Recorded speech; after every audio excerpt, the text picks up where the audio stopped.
नमस्कार, आप देख रहे हैं अभी अभी ब्रेकिंग। मैं हूं आपके साथ हिमांशु नारंग और आज की सबसे बड़ी खबर जिसके साथ हम शुरुआत करने जा रहे हैं इस खबर की, वो ये है कि रेणु बाला गुप्ता, पूर्व मेयर, 2 बार की पूर्व मेयर, जो टिकट की प्रबल दावेदार थी, वो भाजपा छोड़ेंगे। इस वक्त की सबसे बड़ी खबर आपको बता रहे हैं अभी अभी ब्रेकिंग के माध्यम से। क्या मायने हैं इस छोड़ने के, वो जानने का प्रयास करेंगे, लेकिन उससे पहले फेसबुक पर उन्होंने एक पोस्ट जाहिर की है। उसमें नाराजगी है, उसमें दुख है। दुख इस बात का है क्योंकि टिकट नहीं मिली है। उन्होंने लिखा है कि मेरी निष्ठा, विश्वास, वर्षों से प्रतिदिन के संघर्ष और समर्पण का कत्ल किया गया है। यानी कि जो उनका समर्पण था, जो उनकी निष्ठा थी, उसकी हत्या हुई है, उसका कत्ल किया गया है। यह मेरे साथ धोखा है क्योंकि टिकट की वो दावेदार थी, टिकट नहीं मिली, इसलिए धोखा है। करनाल में टिकट का निर्णय मेरिट के आधार पर नहीं हुआ। जो मेरिट का आधार होता है, उस आधार पर टिकट नहीं मिली है। अपने कार्यकर्ताओं, समर्थकों और नगरवासियों की ओर से यह नाराजगी व्यक्त करना, नाराजगी जाहिर करना मेरा लोकतांत्रिक अधिकार है।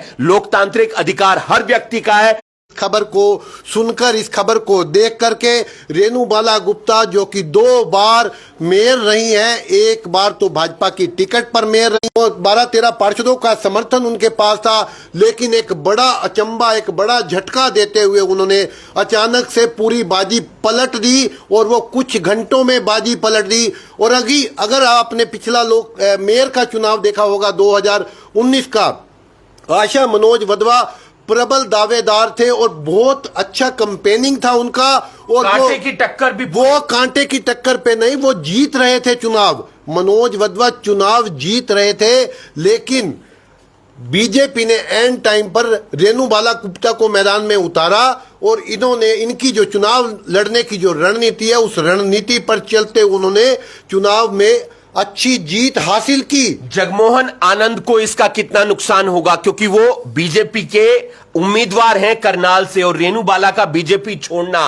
पार्टी के लिए बहुत बड़ा झटका, और खास तौर पर जगमोहन आनंद के लिए, पार्टी के लिए बहुत बड़ा झटका, जगमोहन आनंद के लिए बहुत बड़ा झटका, क्योंकि काम कौन करेगा? सवाल यह है कि अब पार्टी के लिए दिन रात मेहनत करने वाला एक चेहरा था, एक फेस था, क्योंकि जो बड़े नेता थे बीजेपी के, जिन्हें ओहदे मिले हुए थे, एक चीज को समझिए, एक होता है चुना हुआ व्यक्ति, एक होता है थोपा हुआ या चुना हुआ व्यक्ति, और एक होता है जिसे नॉमिनेट किया जाता है। तो भाजपा में जितने चेहरे करनाल में है, ज्यादातर नॉमिनेट किए हुए चेहरे हैं। वो चाहे जगमोहन आनंद थे, वो मीडिया कोऑर्डिनेटर थे, इसके अलावा और भी बहुत सारे नाम मैं गिना सकता हूं, लेकिन चूंकि ये भाजपा की टिकट पर आए हैं, तो ये नॉमिनेट होकर के आए थे, मीडिया कोऑर्डिनेटर बने थे। कोई तजुर्बा चुनाव लड़ने का उनके पास अपना तो कोई तजुर्बा नहीं है। आगे की क्या रणनीति रहती है? आप वरिष्ठ पत्रकार हैं, तमाम मायने इस बात के समझते हैं। आगे की रणनीति उनकी क्या रह सकती है? कहां पर उन्हें टिकट मिल सकता है चुनाव को लेकर, या जो तमाम चीजें हैं उस बात को लेकर? देखिए, मुझे बड़ा शॉकिंग न्यूज है ये भाई। हालांकि मैं उनके काफी उनके नजदीक था, काफी मतलब उनसे संपर्क में रहता था, लेकिन मुझे अचानक से जब ये खबर सुनने को मिली कि भाई ये इस तरह से हो रहा है, तो आई वाज शॉक्ड कि भाई ये इस तरह का निर्णय उन्होंने लिया है। मैं इस बात से भौचक हूं कि उन्होंने, हाँ, मेरी फोन पर बात हुई थोड़ी देर पहले, मुझे विश्वास नहीं हुआ कि जब वो व्हाट्सएप पर मैसेज आया कि ये मैं दिखा दूं आपको मैसेज, और जो आपने लिखा, मेरी निष्ठा, विश्वास, वर्षों से प्रतिदिन के संघर्ष और समर्पण का कत्ल किया गया है। बहुत भावनात्मक ये पोस्ट। ये मेरे साथ धोखा है। करनाल में टिकट का निर्णय मेरिट के आधार पर नहीं हुआ। अपने कार्यकर्ताओं, समर्थकों और नगरवासियों की ओर से नाराजगी व्यक्त करना मेरा लोकतांत्रिक अधिकार है। और ये बात उन्होंने बड़े नपे तुले शब्दों में कही है, भाजपा के खिलाफ इसमें कोई नहीं। अब नाराजगी तो कल करणदेव कंबोज ने भी जाहिर की, आपने देखा उन्होंने हाथ आगे बढ़ाया सीएम नायब सिंह सैनी ने, और करणदेव कंबोज ने हाथ जोड़ दिया, हाथ तक नहीं मिलाया।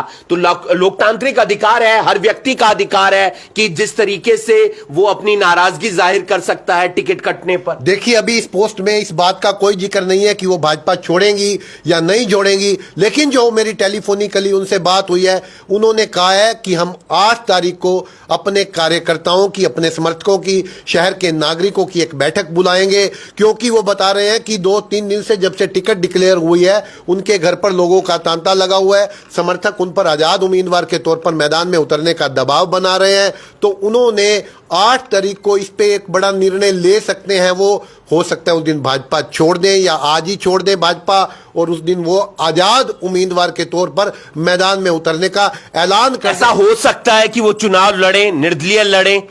बहुत संभावना मुझे दिखाई देती है, लेकिन वो कांग्रेस टिकट किसे देती है इस बात पर भी निर्भर करेगा, क्योंकि जातिगत समीकरण काफी मायने रखते हैं। किसको टिकट मिलेगा, कौन सा उम्मीदवार होगा, उसकी क्या छवि रहेगी, कहां पर क्या समीकरण बनते हैं। देखिए, जो उनके समर्थक या उनके वर्कर या उन्होंने जो तय कर रखा होगा तो वही जो तय किया जाएगा, या जो उन्होंने तय कर रखा होगा, या उस पर 8 तारीख को समर्थक वर्कर मोहर लगा देंगे तो होगा तो वही। लेकिन फिलहाल ये भाजपा के लिए बड़ा झटका है, ये आप मान करके चलिए, क्योंकि ये बहुत बड़ा डेंट पड़ने वाला है, चिब्बड़ पड़ने वाला है भाजपा की चलती हुई गाड़ी पर। और ये चिब्बड़ सिर्फ करनाल में ही नहीं पड़ रहा, पूरे हरियाणा के अंदर करणदेव कंबोज, सावित्री जिंदल, रंजीत चौटाला, विशंबर वाल्मीकि, ऐसे तमाम एक और बड़ा नाम आपको बता रहा हूं, महेंद्रगढ़ से रामविलास शर्मा का टिकट कटने की बात सामने आ रही है। वहां से किसी देवेंद्र यादव को टिकट दिया जा रहा है, और जानकारी ये मिली है, हालांकि अपुष्ट सूत्रों से जानकारी है कि रामविलास शर्मा ने अपने समर्थकों की बड़ी बैठक बुला ली है। बड़ी बैठक एक तरफ रामविलास शर्मा ने बुलाई है, दूसरी तरफ करनाल में रेणुबाला गुप्ता ने बुलाई है। 8 तारीख को वो अपने समर्थकों के साथ मिलकर बैठक करेंगी, और उसके बाद निर्णय होगा कि क्या चुनाव लड़ना है, क्या चुनाव नहीं लड़ना है आजाद उम्मीदवार के तौर पर। लेकिन बीजेपी के लिए एक बहुत बड़ा झटका है। कल सीएम नायब सिंह सैनी करणदेव कंबोज को मनाने के लिए पहुंचे थे। क्या बीजेपी के बड़े नेता इन्हें भी मनाने के लिए पहुंच सकते हैं, आपको लगता है? देखिए, मुझे लगता है कि पहुंचे हैं या उन्हें मनाने की कोशिश हुई थी, लेकिन वो माने नहीं।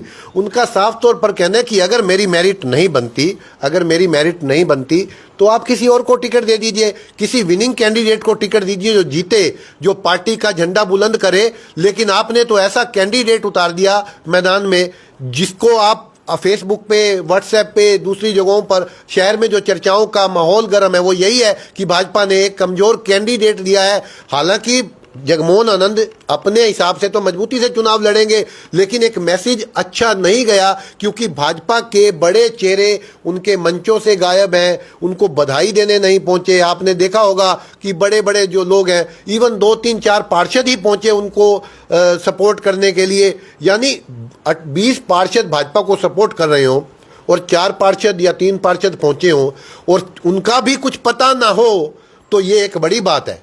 बिल्कुल बड़ी बात है कि तमाम लोगों का जो समर्थन है वो वहां पर नहीं मिल रहा, जिसके कारण ये जो चुनाव है वो काफी टक्कर का हो जाएगा। और ऐसे में रेणुबाला गुप्ता 8 तारीख को एक बड़ा फैसला ले सकती हैं। लगातार मीटिंगों का दौर जारी है। 8 तारीख को क्या फैसला होगा वो भी बड़ी बात। आप क्या और बताना? मैं ये बताना चाह रहा था कि भाजपा के पुराने बहुत सारे कार्यकर्ताओं ने उनसे संपर्क करके कहा है कि आप आजाद उम्मीदवार के तौर पर मैदान में उतरो, हम आपका साथ देंगे। मौजूदा पार्टी के अंदर है, ओहदों पर हैं, पदों पर हैं वो लोग। उन्होंने कहा है कि आप आजाद उम्मीदवार के तौर पर मैदान में उतरिए, हम आपको सपोर्ट करेंगे। ये आपके साथ पार्टी ने ठीक नहीं किया। इसमें पार्षद भी हैं पार्टी से जुड़े हुए, और इसमें पार्टी के मंडल से लेकर के कई तमाम पदाधिकारी, जिले के भी कई पदाधिकारी हैं। अब ये समझ में नहीं आ रहा कि वो खुद खड़े हो रहे हैं या कोई खड़ा किया जा रहा है, क्या इशारा है समझ में नहीं आ रहा। बिल्कुल बड़ी जानकारी, बड़ी अपडेट। एक बार जाते जाते फिर से आपको जानकारी दे देते हैं कि रेणुबाला गुप्ता पूर्व मेयर, 2 बार की मेयर, छोड़ सकती हैं भाजपा छोड़ेंगी। 8 तारीख को एक बड़ा फैसला लिया जाएगा, निर्णय लिया जाएगा, मीटिंग होगी। जाते जाते एक बार फिर से उनकी पोस्ट बता देते हैं जिस पर उन्होंने नाराजगी जाहिर की है। मेरी निष्ठा, मेरा विश्वास, वर्षों से प्रतिदिन के संघर्ष और समर्पण का कत्ल किया गया है। यह मेरे साथ धोखा है। करनाल में टिकट का निर्णय मेरिट के आधार पर नहीं हुआ है। अपने कार्यकर्ताओं, समर्थकों और नगरवासियों की ओर से यह नाराजगी व्यक्त करना, नाराजगी जाहिर करना मेरा लोकतांत्रिक अधिकार है। लोकतांत्रिक अधिकार हर व्यक्ति का है। हर व्यक्ति अपनी बात रख सकता है। कोई मीडिया के सामने, कोई सोशल मीडिया पर जिस तरीके से करणदेव कंबोज ने हाथ न मिलाकर अपनी नाराजगी जाहिर की, वैसे ही रेणुबाला गुप्ता ने, जो पूर्व मेयर है, उन्होंने फेसबुक पोस्ट करके अपनी नाराजगी जाहिर कर दी। देखिए, जो बड़े बड़े दिग्गज, शायद उन्होंने फैसला इसलिए लिया होगा क्योंकि जो बड़े बड़े दिग्गज हैं, करणदेव कांबोज जो मंत्री तक रह चुके हैं, हालांकि कुछ लोग ये कह रहे थे कि आप 10 साल मेयर रही तो पार्टी ने आपको बहुत कुछ दिया। पार्टी ने उन्हें एक बार मेयर बनाया, लेकिन वो भी अपने दम पर वो चुनाव जीती थी और ये बात जग जाहिर है।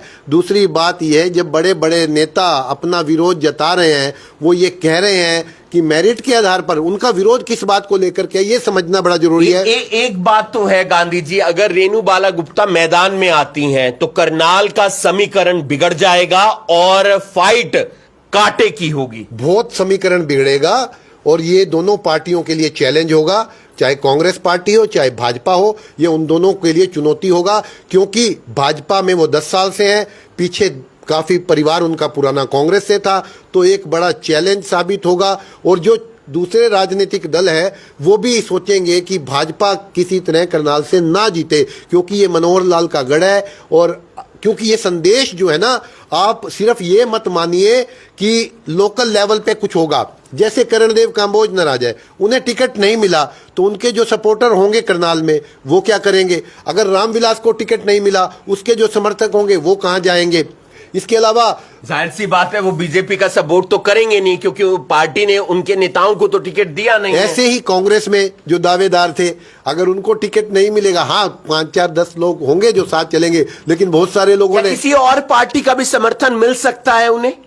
वो शायद समर्थन से चुनाव नहीं लड़ेंगे, वो लड़ेंगे आजाद उम्मीदवार के तौर पर। अगर लड़ेंगे, ये 8 को फैसला होगा। मैं अगर शब्द इसलिए जोड़ रहा हूं क्योंकि अंतिम फैसला उनका है क्योंकि हाँ, ये संभावना अब प्रबल होती जा रही है। जिस तरह से उन्होंने फेसबुक पोस्ट की है, इससे ये प्रबल संभावना है कि वो पार्टी को छोड़ सकती हैं। और ये ना केवल भाजपा के लिए, ना केवल जगमोहन आनंद के लिए, ना केवल किसी और के लिए, बल्कि खुद मनोहर लाल के लिए, खुद नायब सैनी के लिए बहुत बड़ा झटका है। क्योंकि पूरा का पूरा चुनाव प्रबंधन इन्हीं के हाथों में था पिछला, और इन्होंने ये चुनाव लड़ा था, और ये बहुत बड़ा डैमेज भाजपा को होने जा रहा है। बिल्कुल, अब मनोहर लाल की जो जीत हुई उसमें काफी सहयोग रहा रेणुबाला गुप्ता का, और नायब सैनी जो उपचुनाव में जीते उसमें भी काफी सहयोग रहा रेणुबाला गुप्ता का, क्योंकि सुमन सैनी के साथ लगातार रेणुबाला गुप्ता नजर आती थी